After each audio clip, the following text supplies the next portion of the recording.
नमस्कार मैत्रिणींनो, आपण आज बघणार आहोत पुलाव बघण्यासाठी आपण सर्वप्रथम कुकर घेतला आहे। त्या कुकरमध्ये 2 चमचे तूप घालून त्याच्यामध्ये 4-5 काळे मिरे, दालचिनी, तमालपत्र आणि आपण त्याच्यामध्ये कांदा घालणार आहोत। कांदा हा बारीक चिरून घेतलेला आहे आपण उभे काप। नंतर फ्लॉवर, पनीर असं सगळं घालून त्याला परतून घेणार आहोत थोडंसं।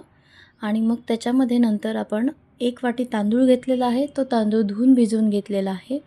त्या तांदूळ घालून त्याला आपण मिक्स करून घ्यायचं आहे।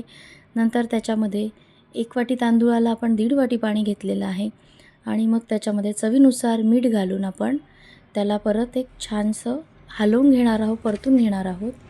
ते हलवून घेतल्यानंतर त्याला आपण कुकरला वरतून त्याच्यात कोथिंबीर घालून कुकरचं झाकण लावून आपण त्याला 1 शिट्टी काढणार आहोत आणि नंतर आपण त्या एका बाउलमध्ये पुलाव घेऊन त्याच्यावर वरतून कोथिंबीर घालून सर्वांना सर्व्ह करणार आहोत। धन्यवाद।